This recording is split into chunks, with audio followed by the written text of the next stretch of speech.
नमस्कार, success point में आपका स्वागत है। आज हम क्लास 10 हिंदी की क्षितिज पाठ्य पुस्तक का पद्य खंड का पहला पाठ सूरदास पाठ का जो अर्थ है और इससे संबंधित प्रश्न उत्तर सभी को देखने वाले हैं। तो उधो तुम हो अति बड़भागी। सूरदास लिखते हैं, उधो तुम हो अति बड़भागी, अपरस राहत स्नेह तगाते, नहीन मन अनुरागी, पुरैन पात रहत जल भीतर, तारस देह न दागी, ज्यों जल माह तेल की गागरी, बूंद न ताको लागी, प्रीति नदी में पाँव न बोरियो, दृष्टि रूप परागी, सूरदास अबला हम भोरी, गुर चांटी ज्यों पागी। इन लाइनों का अर्थ है कि गोपियाँ उद्धव से व्यंग्य करते हुए कहती हैं, उद्धव कौन है? श्री कृष्ण का मित्र है और वह गोपियों के लिए एक संदेश दे करके उद्धव को भेजता है। जिस प्रकार गोपियाँ श्री कृष्ण का अविरत प्रतीक्षा कर रही हैं और श्री कृष्ण जो है वो आने का नाम नहीं ले रहे हैं, और अपने मित्र उद्धव को संदेश दे करके भिजवाया कि अब उनका जो मन है वो मुझ में न लगा करके भक्ति साधना योग में लगाएं। तो इससे जो गोपियां हैं वो नाखुश हैं। और गोपियां कुछ क्या कह रही हैं? इन पंक्तियों में गोपियां उद्धव से व्यंग्य करती है कि तुम बहुत ही भाग्यशाली हो। उद्धव से कह रहे हैं कि तुम क्या हो? भाग्यशाली हो जो कृष्ण के पास रहकर भी उनके प्रेम और स्नेह से वंचित हो। तुम कमल के उस पत्ते के समान हो जो रहता तो जल में है परंतु जल में डूबने से बचा रहता है। जिस प्रकार तेल की गगरी को जल में भिगोने पर भी उस पर पानी की एक बूंद भी नहीं ठहर पाती, ठीक उसी प्रकार तुम श्री कृष्ण रूपी प्रेम की नदी के साथ रहते हुए भी उसमें स्नान करने की बात तो दूर, तुम पर तो श्री कृष्ण प्रेम की एक छींट भी नहीं पड़ी। तुमने कभी प्रीति रूपी नदी में पैर नहीं डुबोए। तुम बहुत विद्वान हो इसलिए कृष्ण के प्रेम में नहीं रंगे, परंतु हम भोली भाली गोपिकाएँ हैं इसलिए हम उनके प्रति ठीक उस तरह आकर्षित हैं जैसे चींटियाँ गुड़ के प्रति आकर्षित होती हैं। हमें उनके प्रेम में लीन हैं। तो इस प्रकार से गोपियों ने उदाहरण देकर के समझाया कि हम जो है श्री कृष्ण से कितना प्रेम करती हैं। और उद्धव के ऊपर व्यंग्य भी कसा है कि तुम उनके नज़दीक रहते हो भी उनके प्रेम को नहीं समझ पाए हो। मन ही मांझ रही कहिए जाई कौन पे उधो, ना ही परत कहीं अवधि असार आस आवन की तन मन बिता सही। अब इन जोग संदेश नहीं सुनी सुनी बिरहनी विरह दही, चाहती होती गुहारी जितही ते उड़ते धार वहीं, सूरदास अब धीर धरही क्यों मर्यादा न लही। इन पंक्तियों में गोपियाँ उद्धव से कहती है कि उनकी मन की बात मन में ही रह गई है। वे कृष्ण से बहुत कुछ कहना चाहती थी परंतु अब वे नहीं कह पाएंगी क्योंकि कृष्ण नहीं आ रहे हैं, और ऊपर से उन्होंने आग में घी डालने वाला काम अलग कर दिया है। उद्धव को भेज करके संदेश भिजवा दिया कि अब वो कभी नहीं आएंगे। और जो गोपियाँ उनके प्रति आसक्त हैं वो अपना मन भगवान की उपासना में लगाएं, योग साधना में लगाएं। ठीक है, वे उद्धव को अपने संदेश देने का उचित पात्र नहीं समझती हैं और कहती हैं कि उन्हें बातें सिर्फ कृष्ण से कहनी है, किसी और से कहकर संदेश नहीं भेज सकती। वे कहती हैं कि इतने समय से कृष्ण के लौट कर आने की आशा को हम आधार मानकर तन मन हर प्रकार से विरह की ये व्यथा सह रही थी, ये सोचकर कि वे आएंगे तो हमारे सुख दुख दूर हो जाएंगे। परंतु श्री कृष्ण ने हमारे लिए ज्ञान योग का संदेश भेजकर हमें और भी दुखी कर दिया। हम विरह की आग में और भी जलने लगी हैं। ऐसे समय में कोई अपने रक्षक को पुकारता है परंतु हमारे जो रक्षक हैं यानी कि श्री कृष्ण वहीं आज दुख के कारण हैं। हे उद्धव, अब हम धीरज क्यों धरें? कैसे धरें जब हमारी आशा का एकमात्र तिनका भी डूब गया। प्रेम की मर्यादा है कि प्रेम के बदले प्रेम ही दिया जाए, पर श्री कृष्ण ने हमारे साथ छल किया है, उन्होंने मर्यादा का उल्लंघन किया है। ठीक है, हमारे हरि हारिल की लकड़ी मन क्रम वचन नंद नंदन और यह दृढ़ करी पकड़ी। अब उदाहरण दे रही हैं अपने प्रेम का कि हारिल की लकड़ी का मतलब इन पंक्तियों में गोपियाँ कहती है कि कृष्ण उनके लिए हारिल की लकड़ी है। जिस प्रकार हारिल जो पक्षी होता है, जिस तरह हारिल पक्षी लकड़ी के टुकड़े को अपने जीवन का सहारा मानता है। जब हारिल पक्षी होता है वो लकड़ी के टुकड़े को कभी अपने से जुदा नहीं होने देता। जब से पैदा होता है, जब मरता है, तब तक वो लकड़ी को पकड़े रहता है। उसी प्रकार से गोपियाँ इस उदाहरण के सहायता से अपना प्रेम बता रही हैं कि जिस प्रकार हारिल लकड़ी को नहीं छोड़ता उसी प्रकार हम भी श्री कृष्ण के प्रेम को नहीं छोड़ सकते। उसी प्रकार श्री कृष्ण भी गोपियों के जीने का आधार है।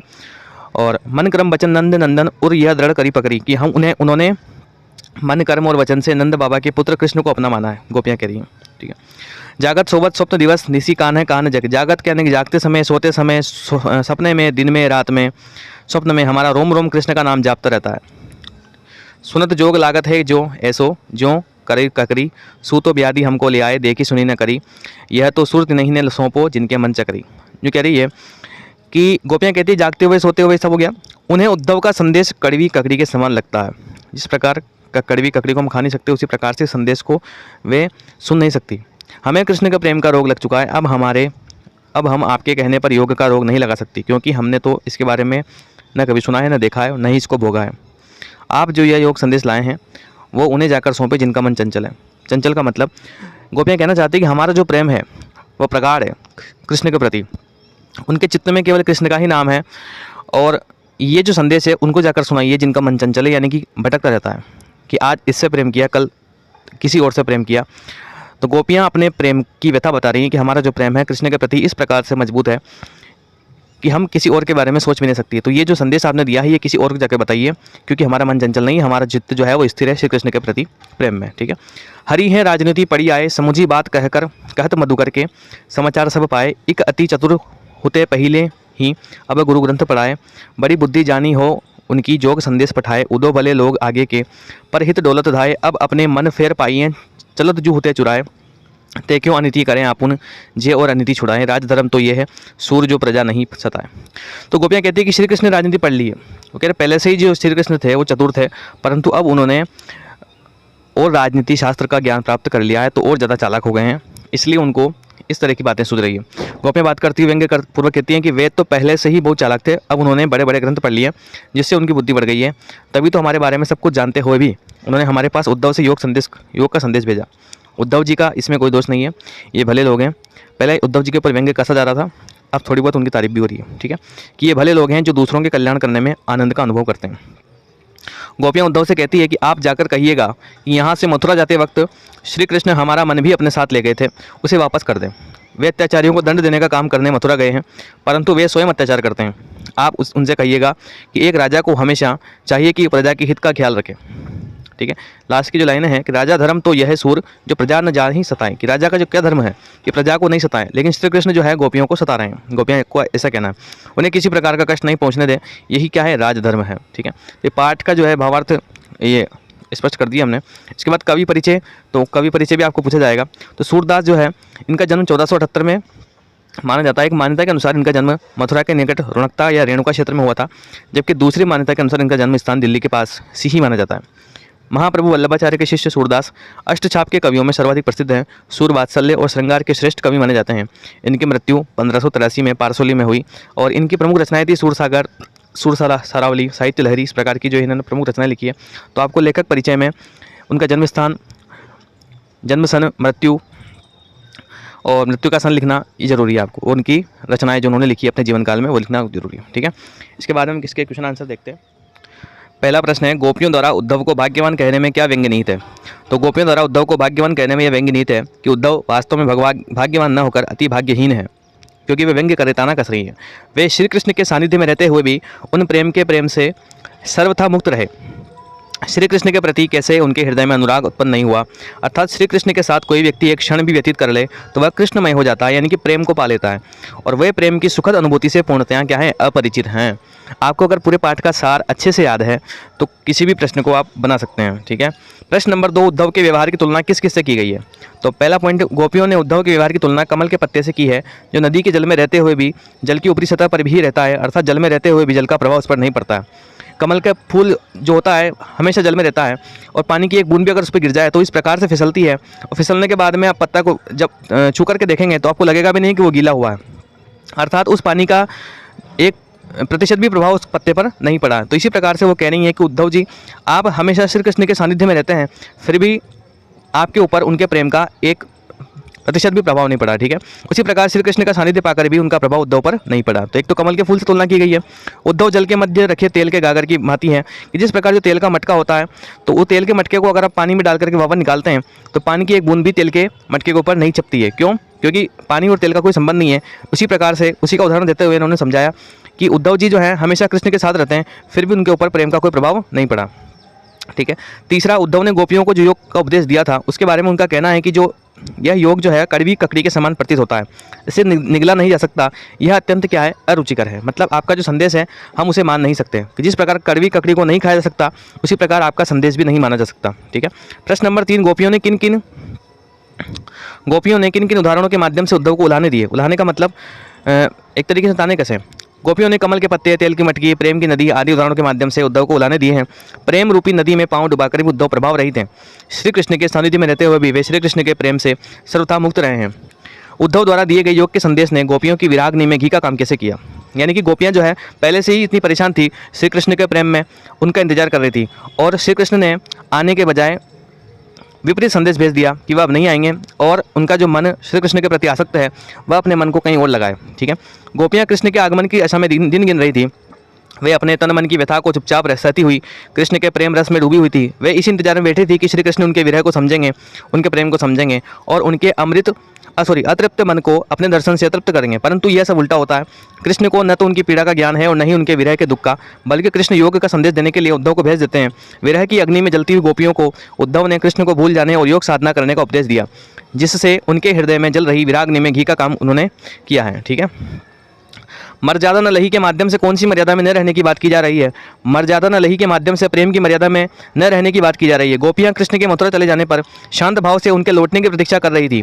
वे चुप्पी लगाए अपनी मर्यादाओं में लिपटी हुई इस वियोग को सहन कर रही थी, क्योंकि वे श्री कृष्ण से प्रेम करती थी। कृष्ण ने योग का संदेश देने के लिए उद्धव को भेज दिया, जिससे गोपियां मर्यादा छोड़कर बोलने पर मजबूर हो गई। प्रेम के बदले प्रेम का प्रतिदान ही प्रेम की मर्यादा है, लेकिन कृष्ण ने गोपियों के प्रेम के उत्तर में योग का संदेश भेज दिया। इस प्रकार कृष्ण ने प्रेम की मर्यादा नहीं रखी। वापस लौटने का वचन देकर भी वे गोपियों से मिलने नहीं आए। कृष्ण के प्रति अपने अनन्य प्रेम को गोपियों ने किस प्रकार अभिव्यक्त किया?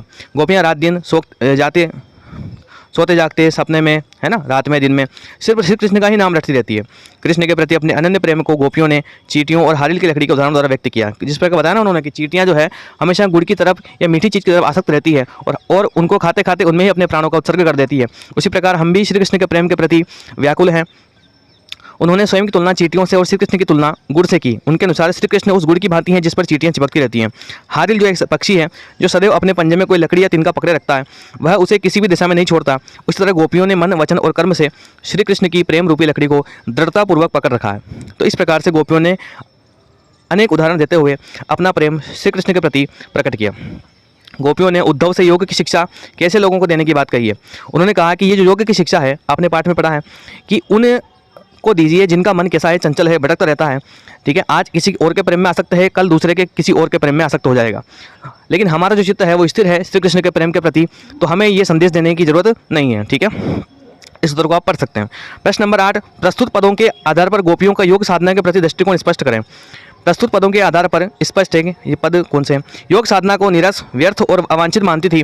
गोपियों के दृष्टि में योग उस कड़वी ककड़ी के समान है जिसे निगलना बड़ा ही मुश्किल है।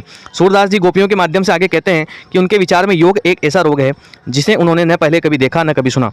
गोपियों के अनुसार योग की शिक्षा उन्हीं लोगों को देनी चाहिए जिनकी इंद्रियां और मन उनके बस में नहीं होते, यानी कि जिनका मन चंचल इधर उधर भटकता रहता है।